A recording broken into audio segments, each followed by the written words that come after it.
E aí galera, esse é o vídeo do Grupo Vermelho de Inteligência Artificial e eu vou comentar um pouco sobre aprendizado de máquina e sobre as ferramentas escolhidas pelo grupo. Em primeiro lugar, é preciso definir o que é Machine Learning, que é o famoso ML. E para falar a verdade, é um conceito com várias definições possíveis. Assim, vamos considerar uma definição que nos permita assimilar bem sua essência. Aprendizado de máquina é um sistema que pode modificar seu próprio comportamento de forma autônoma, tendo como base sua própria experiência. Essa modificação comportamental consiste basicamente no estabelecimento de regras lógicas que visam melhorar o desempenho de uma tarefa. Essas regras são geradas com base no reconhecimento de padrões através de uma rede neural ou outra técnica de ML. A rede neural é uma função matemática treinável onde a rede mapeia a entrada e dá uma saída. Esse mapeamento é feito através de neurônios artificiais, o qual é uma função matemática que recebe n entradas e multiplica cada uma por um peso e depois faz a soma delas. Por fim, é aplicada uma função de ativação ao valor dessa soma, cujo resultado é a saída do neurônio. Dito isso, podemos dizer que uma rede neural é uma grande função matemática que representa a composição de funções menores, que são os neurônios. As funções de ativações são os componentes não lineares da rede. São elas que possibilitam a rede neural mapear funções não lineares. Exemplos de funções são sigmoide, tangente hiperbólica, ReLU e Liq-ReLU. A rede neural é composta por parâmetros, pesos e baias, e por hiperparâmetros. Os hiperparâmetros são as variáveis não treináveis que condicionam o treinamento da rede. Entre os mais importantes estão a quantidade de camadas ocultas, o tamanho do batch, função de ativação, taxa de aprendizagem, quantidade de épocas e função de loss. O treinamento da rede se dá pela função de loss, que é a diferença entre a saída da rede e o valor esperado. E com o resultado da loss, o valor dos pesos dos neurônios é atualizado. Para deixar mais claro como funciona uma rede neural, vamos pegar um exemplo prático e destrinchar o que é que acontece nela. Primeiro, vamos analisar o nosso problema. Dado a área em metros quadrados de uma casa e o número de quartos dela, queremos prever qual é o seu valor. Com o problema proposto, podemos montar nossa rede neural. Essa aqui é a representação de uma rede neural com uma camada de entrada, com 2 neurônios e um viés, ou bias, uma camada oculta, também com 2 neurônios e um viés, e uma camada de saída, com apenas um neurônio. Você pode estar se perguntando agora, mas como foi que nós escolhemos só uma camada oculta e com 2 neurônios? Isso é o que a gente chama de hiperparâmetro de uma rede. Não existe uma regra geral de como determinar quantas camadas ocultas temos que utilizar, nem quantos neurônios. Nós escolhemos isso com base na tentativa e erro. A gente determina um número inicial para isso, e caso a gente não consiga bons resultados, a gente troca e tenta de novo. Obviamente, essa estrutura de rede neural que a gente está representando aqui é só uma forma mais amigável de visualizar a rede. Mas por baixo dos panos, tudo são matrizes e operações com matrizes. As camadas e os vieses podem ser representados como vetores, enquanto os pesos que conectam as camadas podem ser vistos como matrizes. Por exemplo, temos que a camada de entrada é o vetor x, composto pelos elementos A1 e A2. O viés ele é o vetor b, que é composto pelos elementos BW1 e BW2. E os pesos entre a camada de entrada e a camada oculta são a matriz W, que é composta pelos elementos W1, W2, W3 e W4. Para obter os valores da camada oculta, executamos a seguinte operação.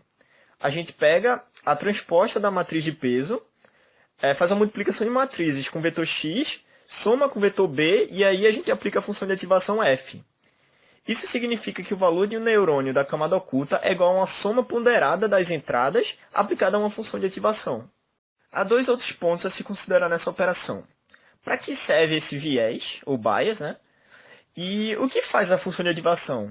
Bom, uma forma mais intuitiva de entender o que é o viés é pensar nele como coeficiente linear de uma função afim a x mais b. Sem o b, a função ia ficar só ax, né? E ela ia sempre passar por esse ponto 0, 0. Então, o viés, esse mais b, né, é esse termo que ele pode mover a curva para um lado ou para o outro. Já a função de ativação, ela adiciona um componente não linear na rede. Sem o uso de função de ativação, a gente não poderia representar os comportamentos mais complexos do conjunto de dados. A operação realizada entre a camada oculta e a camada de saída é essencialmente igual à da camada de entrada, né? Mas, normalmente, a função de ativação pode ser vista sob outra perspectiva na camada de saída. Para problemas de regressão, ou seja, problemas que buscam prever um valor, uma quantidade, usamos funções de ativação na camada de saída que são capazes de gerar qualquer valor possível como resultado, dado o nosso problema, né? Portanto, para o nosso caso de tentar prever o valor de uma casa, podemos usar uma função linear, né? Uma função f igual a x, ou uma função ReLU, já que o valor da casa nunca vai ser negativo, né? Vai ser sempre positivo ou nulo, por exemplo. Para problemas de classificação, sendo que esses problemas eles buscam prever um rótulo, né, uma classificação para a entrada, nós usamos funções de ativação na camada de saída que são capazes de gerar uma possibilidade dos dados de entrada pertencerem a uma determinada categoria.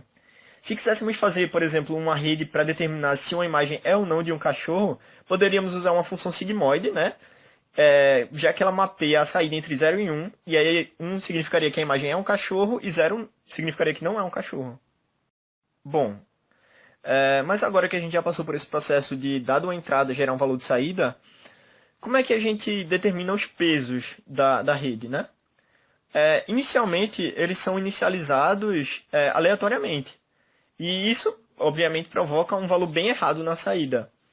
Então, a rede começa não sabendo de nada. E aí a gente começa o processo de treinamento, que é justamente esse processo que a gente atualiza o valor dos pesos para que a determinada entrada gere uma saída correta.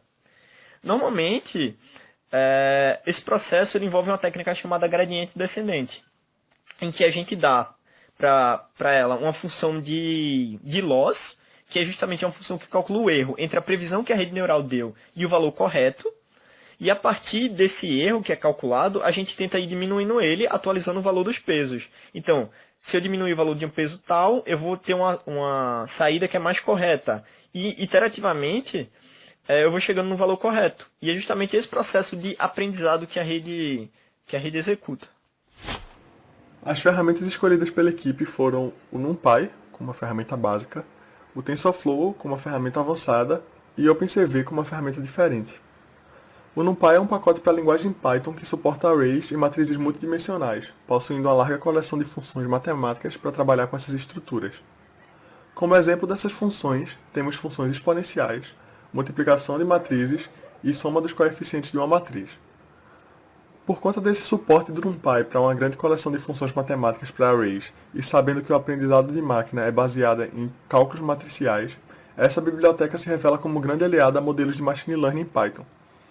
Assim, para projetos simples de machine learning, onde a rede possa ser construída de forma básica, o NumPy é bastante utilizado, e não somente para operações entre arrays, mas também para realizar o aprendizado de pesos e vieses da rede neural. Um dos modelos de machine learning em Python que pode se fazer de forma tranquila utilizando a biblioteca NumPy seria um classificador binário, como por exemplo um classificador que indica se uma imagem contém um gato ou não. Outro exemplo onde se pode utilizar NumPy em um modelo de machine learning seria um regressor, que poderia prever o preço de uma casa a partir de determinadas características. Entretanto, como ela trabalha muito na parte baixo nível dos modelos, para projetos grandes de aprendizagem de máquina fica muito difícil de utilizar a biblioteca para a construção da rede como um todo, pois o aumento de complexidade abre margem para erros. Para contornar isso, temos outras ferramentas que auxiliam na construção de modelos de formas mais simples, como o TensorFlow. O TensorFlow é uma plataforma completa de código aberto para machine learning. Ele tem um ecossistema abrangente e flexível de ferramentas, bibliotecas e recursos da comunidade que permite aos pesquisadores levar adiante ML de última geração e aos desenvolvedores criar e implementar aplicativos com essa tecnologia. É interessante detalhar que, apesar do TensorFlow dar suporte a diversas linguagens, como Python, JavaScript e Java, e que a comunidade venha desenvolvendo outras extensões para C#, Haskell, Julia, que a sua base é construída em C++, fornecendo um núcleo de alto desempenho. Com o TensorFlow é fácil criar modelos, você já tem acesso a APIs intuitivas de alto nível, com execução rápida, como Keras, para criar e treinar modelos de machine learning com facilidade. Elas permitem a interação imediata de modelos e uma depuração simplificada. Você também é capaz de treinar e plantar modelos na nuvem, no local, no navegador ou no dispositivo com facilidade, independentemente da linguagem utilizada. Um detalhe que podemos enfatizar aqui é que a versão Lite do TensorFlow é bastante utilizada para aplicações em IoT e dispositivos móveis, visto que é uma biblioteca leve para implantar modelos em sistemas embarcados. Fácil de usar e com comandos simples e intuitivos, o TensorFlow possibilita mudanças e ajustes na arquitetura, código e hiperparâmetros de maneira prática, ajudando na obtenção de resultados melhores em menos tempo.